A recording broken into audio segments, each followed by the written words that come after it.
Përshëndetje të nderuar zonja dhe zotrim, përshëndetje të dashur miq, ja ku po ritakohemi sërish me mua Tirona Lilin, pikërisht këtu në kanalin ton Rrëfime Jete, për të ndarë videon e radhës.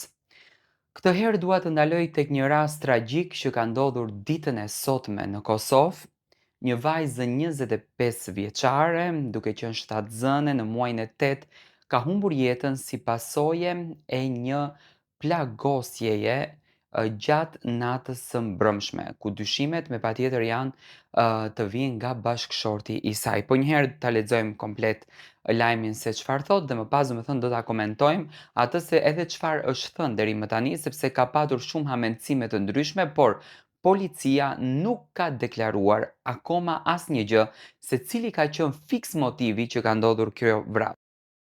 Një ngjarje e rëndë ka ndodhur në Malishevë, ku një çift është gjetur me plagë të shkaktuara nga arma e zjarit. Si pasojë e plagëve të marra, 25 vjeçarja, e cila raportohet se ishte në javën e 34 të shtatzanisë, ka ndruar jetë në qendrën emergjente të QKUK-s, pavarësisht përpjekjeve të ekipit mjekësor për ta shpëtuar vajzën në fjalë, vajzën 25 vjeçare, e cila ka qenë edhe një herë në javën e 34 të shtatzanisë. Do të thënë foton që e shikoni janë çifti. Sipas informacioneve fillestare, personi që po trajtohet si i dyshuar në këtë rast është bashkëshorti i viktimës, Egzon Bytiqi. Autoritetet ende nuk i kanë sqaruar përfundimisht rrethanat në të cilat ndodhi ngjarja.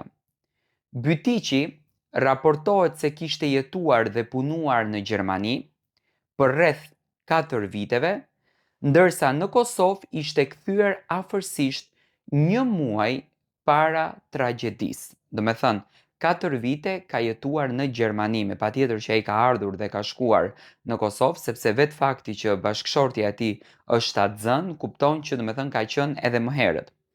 Familjarët dyshohet se u kanë deklaruar autoriteteve se kohët e fundit ai kishte pasur probleme të shëndetit mendor gjatë qëndrimit në Gjermani. Do me thënë, gjatë qëndrimit në Gjermani, djali në fjalë ka shprehur probleme të shëndetit mendor, do me thënë, nuk ka qenë mirë mendërisht.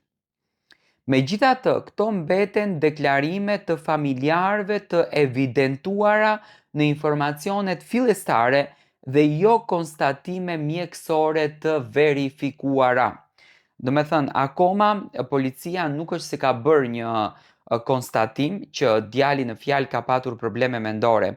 Unë uroj me zemër që kjo mos tjetë vetëm një deklarat, por le të jetë një gjë e vërtet, sepse nuk është e bukur që të jepet vetëm një deklarat sa për ta shpëtuar pak procesin.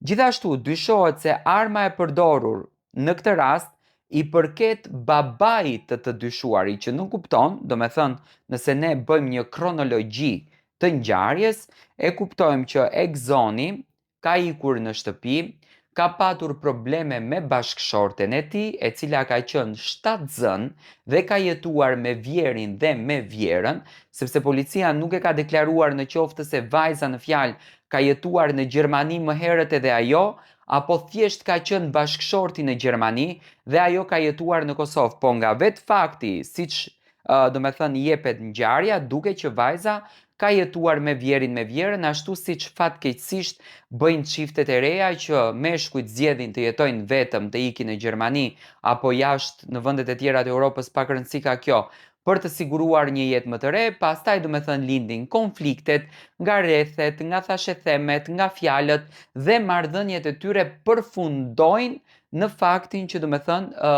dyshohet që Egzoni e ka marrë pistoletën e babait edhe ka gjuajtur drejt të dashurës së tij, ku më pas rasti është paraqitur menjëherë në polici, është dërguar vajza në spital, por fatkeqësisht nuk ka mundur dot, do me thënë, që t'ju shpëtoj plagëve të marra. Tani,